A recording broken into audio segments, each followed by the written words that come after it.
Hello everybody. I hope everybody's doing okay. Today is Monday, July 27th, and we are going to be painting our Frosty. So I am Ashley Fields with Yard R Us, and I am just going to get everything pulled up on my end, and then we will get started. This particular pattern is kind of quick. So I don't think it'll actually take us too long tonight since I already have it base coated. Y'all, the lighting is just kind of weird because of the shadows, because of how I have my camera pointed down. So forgive the shadows. This piece is a little bit bigger, so it's harder if I have my camera turned where I'm actually in the view. So, hey Debbie, I'm so glad you're here. Danae, hey, how are y'all? I hope y'all are doing good. So this pattern, I started with 2 coats of white for my prime. And then after that, I started with my colors. Y'all see my holes that are already drilled for my channel stakes. Don't mind those. The screw is going to go right in there, so that'll get covered up. But 2 coats of priming white as your base. And then I came in with red number 20 on the buttons in the hat. Reindeer brown number 32 on the broom handle, light yellow, I think it's number 13 on the broom, and then Christmas green number 11, and of course black 37. So I've already got it all base coated, so it'll be nice and easy for us. Now this is going to be one of those patterns kind of like with our ribbon Santa or the Merry Christmas cane pole, how we use 2 different outline colors. So I'm gonna actually shade my snowman in my beard blue, and I will outline it in my navy blue. So I'm gonna go ahead and get the snowman going because I'm gonna need that to dry. So that way I could actually outline it first. I'm just getting a little bit of beard blue and a little bit of water.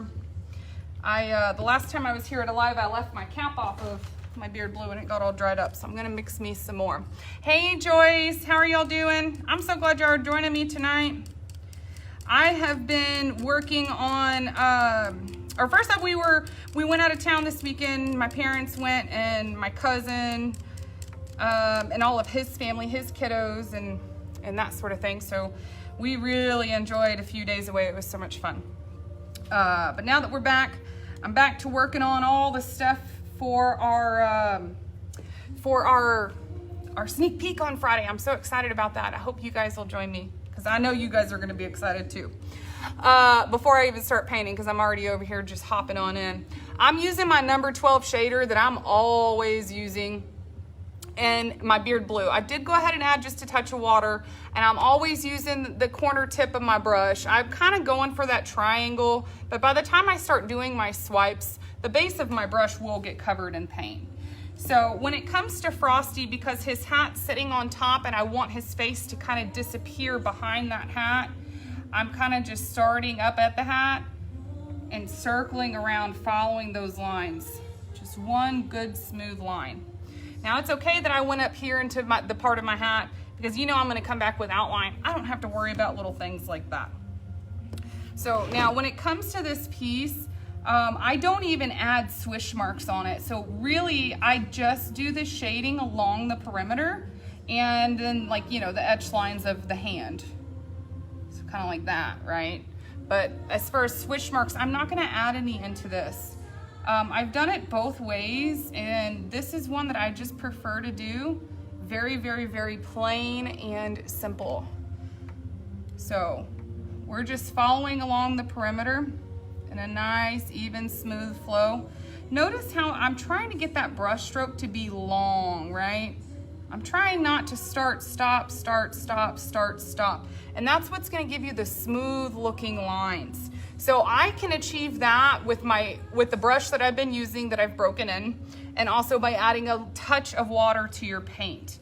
So between those 2 things, it'll help you to get more long and smooth lines, because that's what you're gonna really wanna be seeking, is the length of a stroke. that'll help you to have that appearance of a very smooth line. So yeah, Danae, you need this brush. Honey, you couldn't buy it off me. You could say, I'll give you $500 for that brush. I'm gonna say, nope, not for sale. Because once I get a brush that I like, first off, and then I get it broken in, it's like, you know, a diamond. It's just irreplaceable for me. So I encourage you to honestly just seek after one really good shader. I use the same exact shader, number 12, on every single piece that I do. Mainly it's because I'm a creature of habit. So once I've learned a brush, I really like to stick with it. And that's just a personal preference, you know. But then once I also learn to use it, I can learn how to twist it in different ways to achieve different looks. And what I mean by that is, like, you know, I just sat here taking the full width of my brush, right, and creating a stroke, right? That's what you guys just saw me do. Now I could turn it this way and get me a bit of a thinner line, or I could even give a tiny bit of an angle and maybe get a medium line and then a little bit of a drag stroke through it too. There's so many different strokes you can get with the same brush by just playing with it and playing with the direction of how you're turning it and holding it. So find you a good brush. I know Victoria has suggested before Texas Art Supply. Honestly, that would probably be a really good place to start, because, you know, Hobby Lobby, Michaels, things like that, they're more geared towards craft end or acrylic paint, you know, like the stiffer brushes that people use on canvas. So I've not found as much luck in those stores as I have like specialty art stores when it comes to good brushes. But, you know, also good brushes sometimes can cost $30+ I have one that I bought, I don't know, y'all, at least probably 10 years ago, and I think I spent $35 on it, and at the time I was freaking out that this brush cost $35, but I still use it, and it's actually the brush that I use on every single Christmas tree that I do, and that I've done for the last, I don't know, 10 years. So, you know, once you find one that's good, they'll last you forever. All right, so that was the beard blue on the shading. If you wanted to add more, you know, swish marks in here and more depth in there, you totally could. This is just how I've always painted the pattern, and as I've already told you, I'm a creature of habit. I stick with the same thing. If I like it, I stick with it. Now, the only thing different that I am gonna actually do to this piece that I didn't show in that photo, because that photo I posted, I actually did a couple of years ago. And so, I have been adding the dry brush look into the Broom in the last, I don't know, year or so.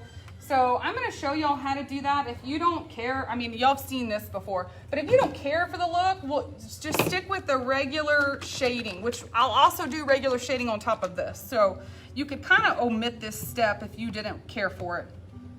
But this is my shading yellow, number 14. I'm just getting a little bit in that brush. I don't want too much, you know, I'm wanting those light strokes. And then I just kind of come in here. Oh, maybe I need a little more than that. Just kind of come in here and create the look of broom bristles.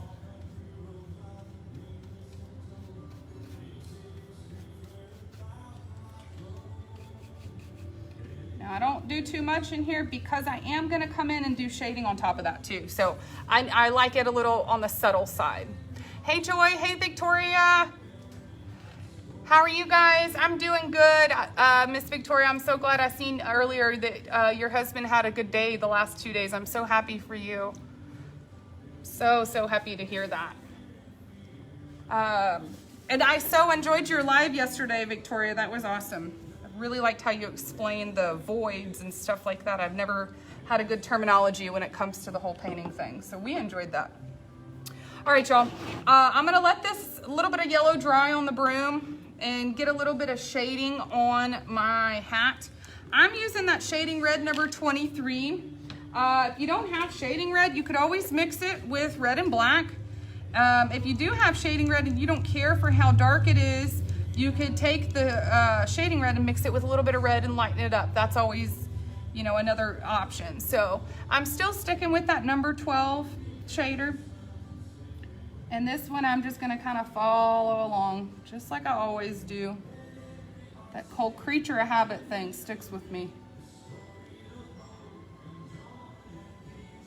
Now when it comes to this holly, I'm kind of just trying to go around and give it that look of my leaf coming through the front of my hat. So I'm not personally gonna shade around that because I kind of prefer the look of it just like that. A couple little swishes, and that's how I like to do it. So this piece doesn't, I think it's really good for a beginner because it's a bigger piece, but it's very, very manageable. Every brush stroke you're using is pretty much the same brush stroke. You're just changing colors a little bit. So now the only thing I need left to shade is going to be my holly and the broom handle. So I need shading brown. Let me see, got that.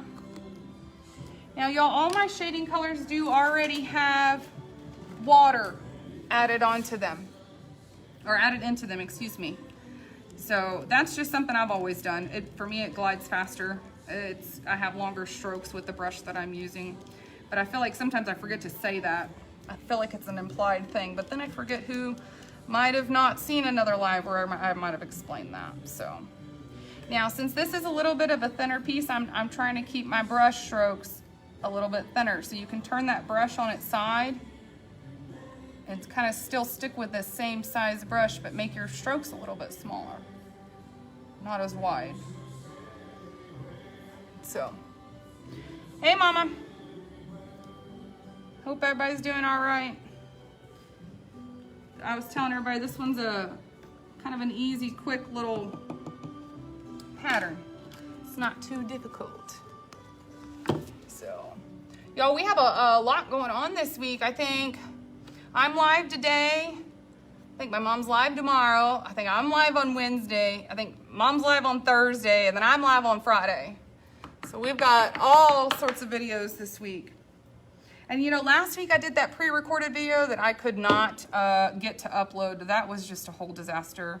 It actually ate up all the memory on my MiFi trying to get it to upload while I was out of town, since it didn't work. And I had to call Verizon today and get them to add more gigabytes to my plan so I could go live tonight. It was just a mess. But I was telling Mom I prefer to just do them live because the whole uploading thing of recorded videos is just a nightmare. So, let's see. Mom says she started to the party. You like Frosty, yeah. This pattern's about 30 years old. That sounds about right. I still love him too. He's just so simple and easy and timeless. So this is the same thing, except, you know, I'm turning my brush that kind of horizontal and bringing those strokes in a little bit so that they're not as wide. And the good thing about this black being next to it is I can come over top of that line and kind of have some boo-boos outside of that line. It really doesn't matter because I'm going to come in there with black anyways to outline over top of it. Now I just kind of come in with a little swish down the middle, a little curved swish. Kind of an awkward angle for me trying to paint over there. Okay, let's see. Now, the red buttons, I didn't say anything whenever I was shading red, but those are really small. I made this pattern a little bit smaller for our blanks. So these are just a little too small for me to add shading into. I'm just gonna leave them the way they are. I'll outline them in black and I'll get a little bit of a highlight on them. So.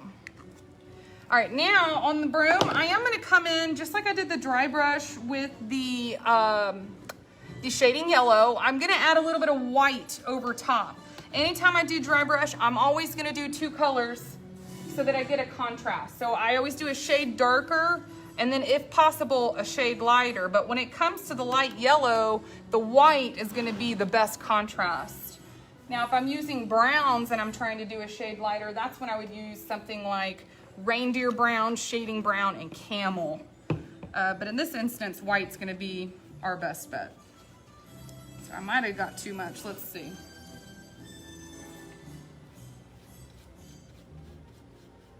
Now, same thing on here. Don't worry about getting on that hat. You know we already have to come back and do a little bit of outlining right there. So it don't matter that it got all dirty. No big deal. All right. Now, I am going to go ahead and come in and still do shading on this, just as I would had I not even done the dry brush look. So if you don't care for the dry brush look, no worries. Just skip over it and do the regular shading. I got a boo-boo or a little booger in my paint jar. See if I can pull it out in one piece without having to open it. See, we're always getting stuck up with that dread paint. All right, let's go for it again. Now it's got another booger coming out. Oh my goodness. I think this bottle's might be time for a new bottle.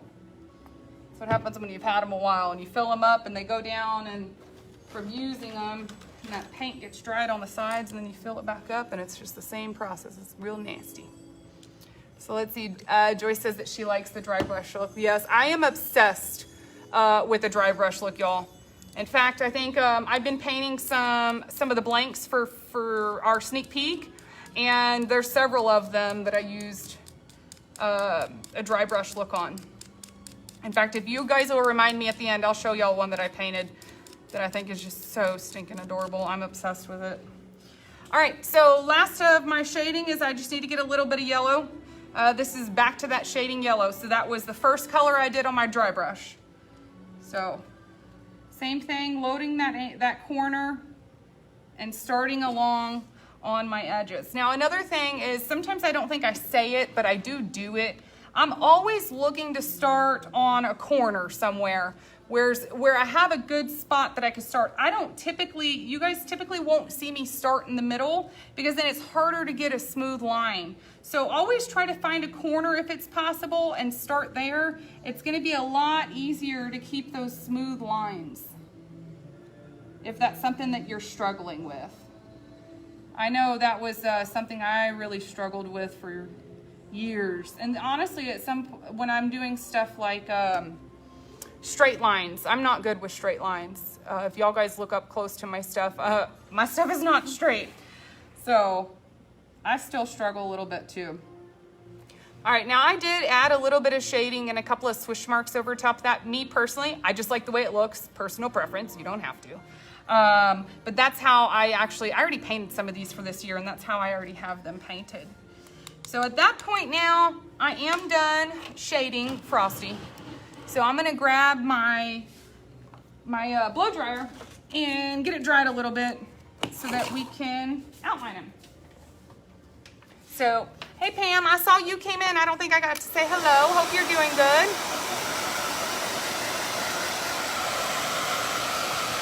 Joyce said she's gonna remind me at the end of the video. Thank you, Joyce.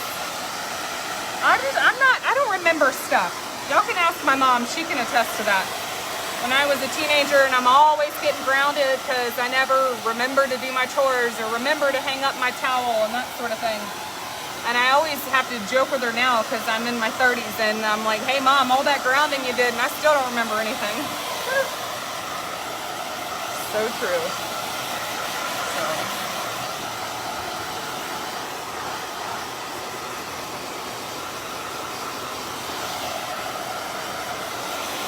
All right, I'm going to, let me see.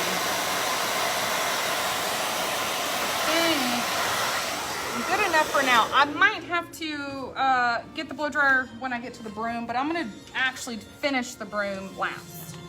All right, so now I'm gonna switch over and we are going to outline Frosty first. I do that for two different reasons. One being I like to do my black last. When that's just a personal choice for me, but I also like to have Frosty's face kind of going up behind the hat. So I like that blue line to come up here on top and then get covered up with black. And same thing on his arm. So it's more of a depth perception type thing I'm going for, as to why I choose to do certain lines maybe first or second. Now typically with the broom, I would actually have outlined the broom first because it is my lightest color, and I always like to do from light to dark, but since I painted it last, it's gonna have to wait till the end. Or at least till I get done with my blue. So now I have navy blue, number 6, and I have a little bit of water added to it, and this is my script liner, number 4, the same script liners that we have in store. Now y'all know I've had this script liner, I think this one I've been breaking in and using for, I don't know, maybe 3-4 months now, maybe a little longer, and it's honestly getting close to time to throw it away and start using a new one. So I've been working on breaking in some other ones. I'm just still not quite getting the strokes that I like out of it. So I kind of flip back and forth between the two, knowing that this one's going out on me. But I am hard on this one. I do get it completely covered in paint all the way up to the ferrule, which is not what you're supposed to do. But the way that I paint, that just works for me. And I always think about it like this. This is a pretty cheap brush. So if I, you know, bend the bristles and kind of am a little bit hard on it, I'm okay with that because it is a cheap brush. But at the same time, or a cheaper brush in the sense of how much money I'm really spending on it. But I also, y'all have to think about with me, these brushes paint thousands of pieces for me before I throw them away.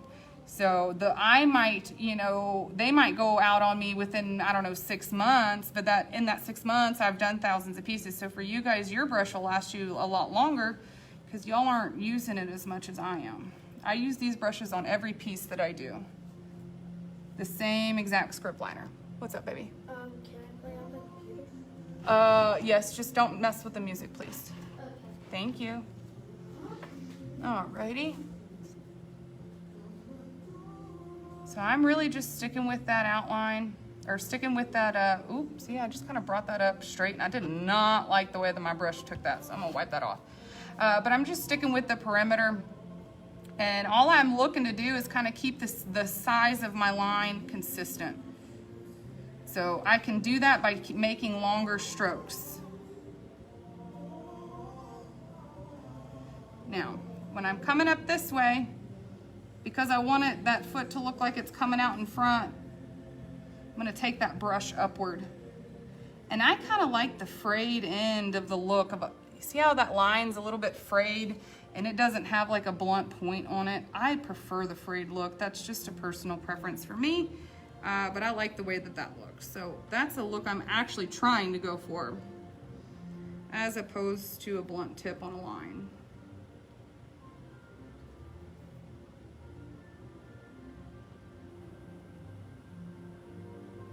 Alrighty, now let's do our hand. Then we're gonna flip him and he's gonna get upside down for y'all.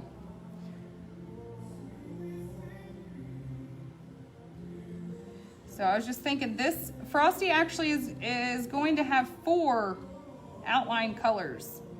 I'm doing navy blue on my beard blue because I always do that on anything that looks like snow, snowmen, what else? Beards, things like that. So we got blue on that. Whenever we outline browns, we outline with shading red. When we're all of the red and green and stuff on the hat and the face, that's gonna be in black. And then the broom, I'm actually going to outline in number 19, red orange. Now I could use shading orange, that's also an option, but I love the red orange because it's really, really bright. And to me, it just makes it pop. So I'm gonna flip Frosty upside down just for a second while I work on the top up here. Oh, that big old hunk of dried paint that I pulled out got stuck over here. Let's see. Move that off. Okay. I'm already making a mess. Let me grab this blow dryer. I think I'm gonna go ahead and get the red orange next. I want that to back up to my hat so the black can clean it up when I do my black.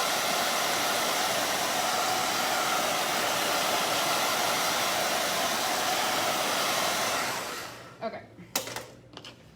So sticking with the same script liner. and just changing colors. Let's see, I think this one's the red orange. If red orange is something y'all don't have at the house, or you know, you don't have it in stock, you could always mix it with red and shading orange. And if you think the red orange is maybe a little too bright, you could always cut it with some shading orange as well.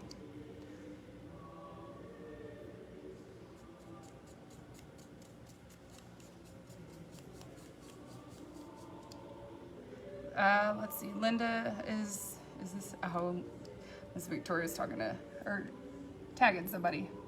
Okay, y'all, same thing, sticking with the perimeter.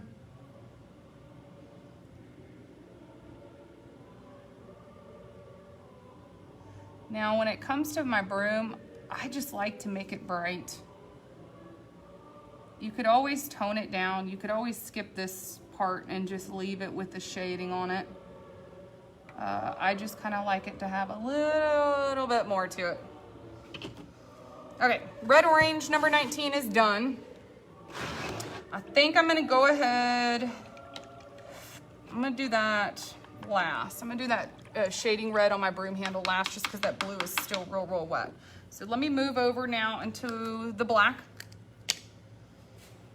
And I'm gonna do my buttons first. I hope y'all don't mind that he's upside down for a few minutes. So if I had to reach over the other way, it wouldn't be so easy for me. Now I want y'all to watch my circles, and y'all are gonna see that my circles are not very circular. Up close, they look okay from far away because this is yard art and that's what I'm going for. But if you have problems getting good circles, you know, twisting your brush in a good circular motion, don't you worry. We're all feeling that way. So practice makes perfect on that. And circles and straight lines have never really been something I'm that great at. I really prefer curved lines. That's the easiest for me. But I want you guys to keep on practicing. I know somebody out there has got to feel the same way I do about some of these different strokes. Some are easier than others, huh? Alrighty, now the eyes, I always struggle with a good, perfect oval. So I always love it when I get to do eyelashes because I can always hide that imperfect oval. But Frosty doesn't have eyelashes. So I gotta be a little more slow and careful. It's not a perfect oval, but that's okay. Remember, these aren't meant to be seen up close and be perfect, but from far away is that look that we're kind of going for. Alrighty, I'm gonna give them a little bit of a eyebrow. Trying to look at it from this direction, see. Okay, I think it looks okay. Sometimes the eyes for me get a little wonky, and I might have to fix one eye a little bit, you know. But I think that looks okay. So now I get to kind of just clean up all my black line, or the lines that came over top of that black.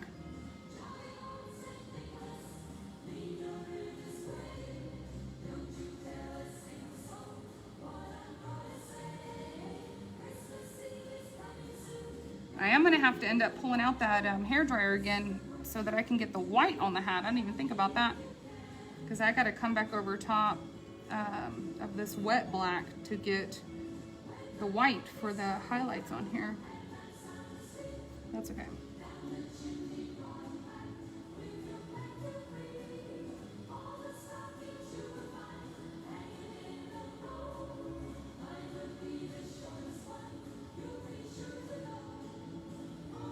Alrighty.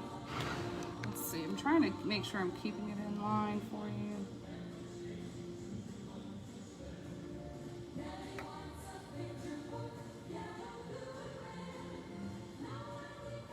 Whenever I'm doing any little wispy lines, I kind of stick right over top of my shaded lines. It's just one of those things that it's what we've been doing for years. It kind of makes that shading line pop a little more, gives it a little bit more depth and another color, you know, to it. Now, whenever I do my highlights, I'll do those, you know, either above or below or beside all of my shading swish marks that have my black in them. but that's kind of how I decide where I'm gonna put my black. I always do my black on top of the shading underneath, and maybe add a couple of more black here and there too. Uh-oh, I just noticed I got a little boo-boo over here on my broom. I don't know what happened. I must have slung something. Trying to clean it up without making a bigger mess. Okay, that looks okay. I don't even know if y'all can see that. It looks like maybe some water got splashed on it or something. I'm not sure. Alrighty, let's see. Now I'm gonna grab my shading red for my broomstick because it is a brown family, and when we do things in the brown family, meaning reindeer, signs that are brown to look like wood, anything like that, we always use shading red to outline. It's not as harsh as black, and it also adds, again, that depth and dimension. By the time you get all these different shading colors on here, or outline colors, excuse me, and it's not all done in black, that's what gives it so much pop to it with these pieces. So, okay, there we go. Now, the only thing left to do is add some white, but I'm gonna have to, let me get a little blow dry on here right quick, because that white is what's gonna make this hat come to life. Let's see if we can get it dried just enough to get some white on here.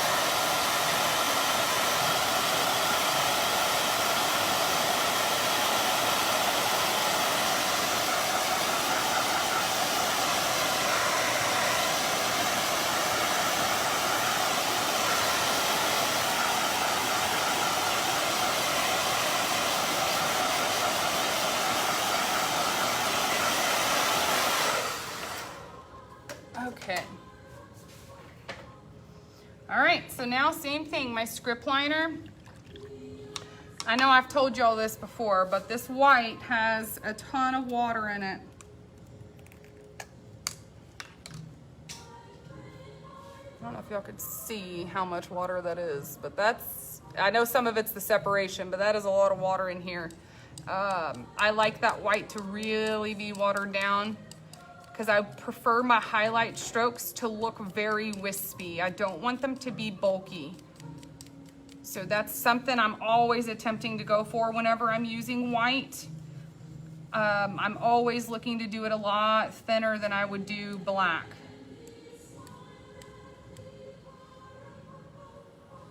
So my eyeballs aren't quite dry, so that I might end up having to fix in the morning, getting your little dots on there.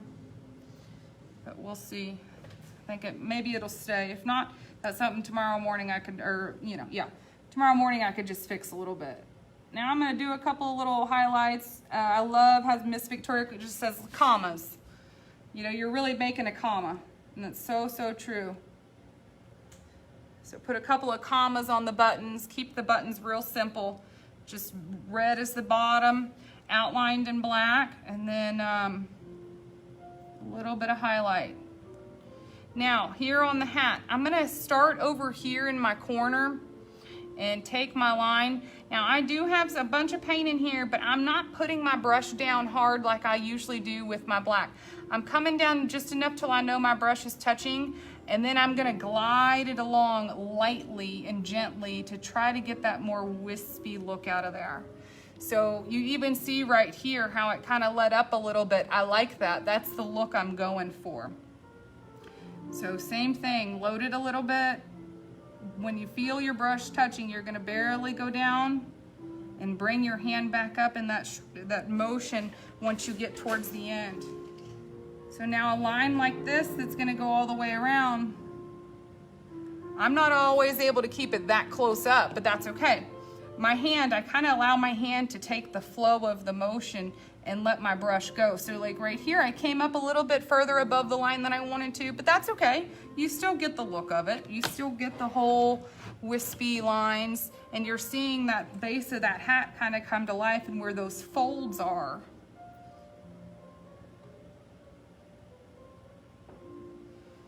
So add a little bit of white into here. I always come in, add a touch of white on here.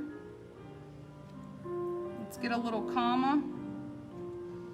Now, my broom, I can't recall if I usually put white. Let me just, I think I like it with the white on just the background. So I'm gonna wipe that back off.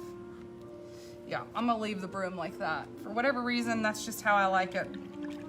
You could always add white there if you wanted to. Let me flip him back around because I've realized I've been doing this whole thing upside down the last several minutes. So here is our Frosty. What do y'all think? I know I said this pattern's easy, but I feel like I've said that to y'all before. And y'all are probably like, oh, not always. But he is a little on the simple side, and I think simple is beautiful. So let's see. Joyce says, I love Frosty. He will be fun to do. Yes, most definitely. He's nice and simple. He's timeless, a classic. He's just so cute. So Mary says, just think, so many school-age children that are going to be distance learning will be doing very close to the same thing we're doing now, watching a live, typing questions and comments. So true, and I'm not looking forward to the distance learning myself. Carly did not care for that last year. So Pam says he has such a personality. Debbie says she loves him. Yes, thank you guys. I love him too. Joy says you're gonna have to give it a try. That's awesome. Yay! So yeah, he's easy. He's something that I just really used 3 brushes the entire time. My Cotman Mott brush, my shader number 12, and then my script liner number 4. All right, let me move that over. I told you guys I was gonna show you something I've worked on. Now, I will tell you that I'm going to also paint one not so whimsical. But here is, let me see if I can just turn this for a second. Oh, hello.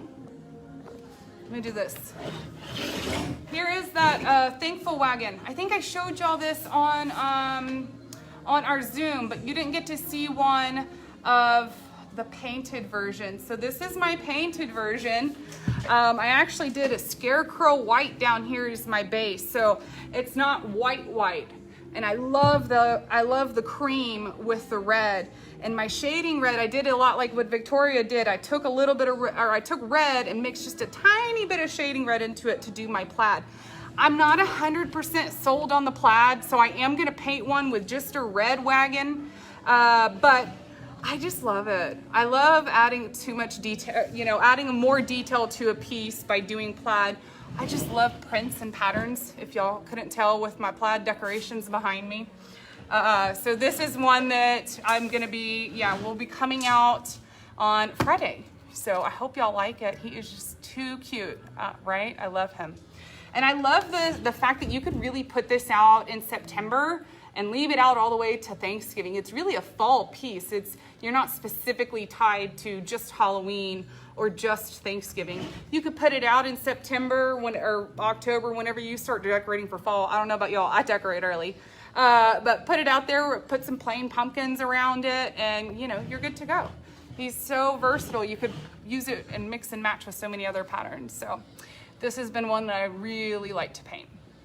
So I'm so glad y'all like it. Any questions? I don't think I saw any questions come in. But yeah, so I know Mom will be on tomorrow with, I can't even pretend to remember. Let me see. With the RV Christmas camper and the ornament. And then these are in Painters Club. And then Wednesday, I'm doing the Red Merry Christmas truck. And then Thursday is the dog bone and poinsettias. And Friday is our fall sneak peek with all of our new fall patterns. So I hope you guys will join us this week. I know we got a ton going on. Now, come August, when we start doing fall, we're actually gonna take 2 months to teach those patterns because we did 30 patterns this month.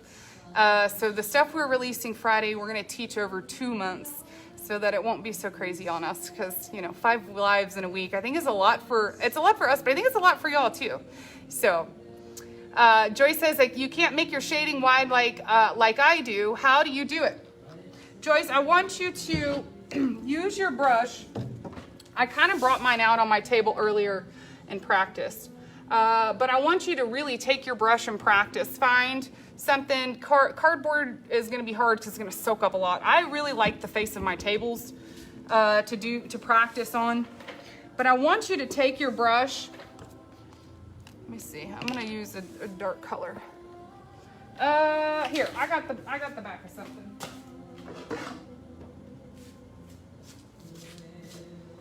It's got dog hair all over it because, you know, it's sitting on the ground over here.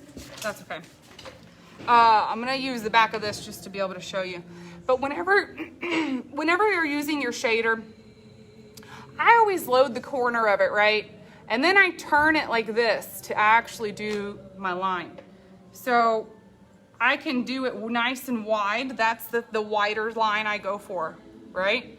Now I can load it and keep it just like this, horizontal, and make a thinner line. Can you see that difference between the thickness of those two? Now, whenever you're playing around with your shader, I want you to practice different ways that you can hold it, different ways that you can position your brush up against your board. It's also going to matter with how much paint that you put into it. But I like to turn mine in different directions, just slightly. Like this one I'm doing completely flat. This one I did more of an angle. And you could just see a flat stroke using the full side of it. And then I did this one at just a touch of an angle. This one I did completely straight. So you can, honestly, this is all the same brush. I can get different widths and different looks using the same brush. It just really takes playing with it. Take a piece that you haven't worked on yet, or maybe one, I wouldn't say necessarily one that's already finished, because if you throw it upside down and get it all scratched up, that wouldn't be fun. But use the back of something and just practice with your brush, load your brush, and make some lines with it. Turn it in different directions and see what kind of strokes you get. Then once you find a stroke that you like, then practice that stroke. But it's just one of those things that everybody has to practice that with their own brush, because each brush is so different. And no two brushes that are different brands, that are different sizes, are going to give you the same exact look, you know, at first, right when you start working with them. It's something that you just kind of have to practice with. And honestly, I can say for me, I've purchased, I don't know, probably 30 shaders that I have sitting over here in my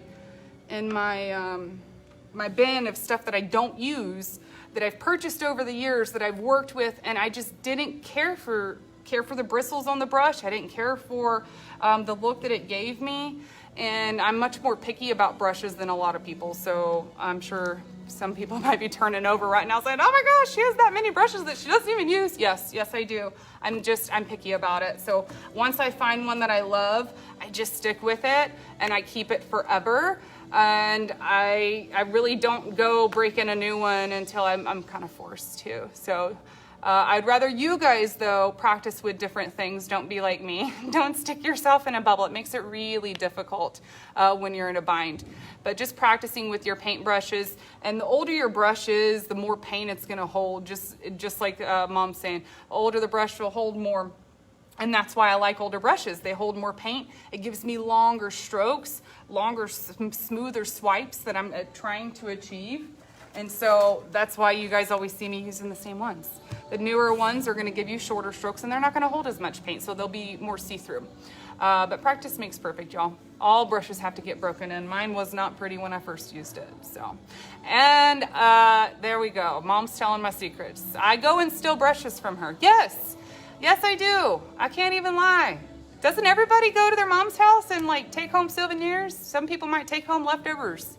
I take home paintbrushes. Well, I only take ones that she doesn't use anymore, so that's true. And I do tell her I'm going to take them, so I'm not technically stealing them. I'm like, hey, Mom, you don't use this. Can I have it? So, all right, you guys. Well, thank y'all so much for joining me tonight. We will see y'all every night this week, or every weeknight this week. So I hope you'll join us at 7 p.m. on our Painters Club the next 4 nights.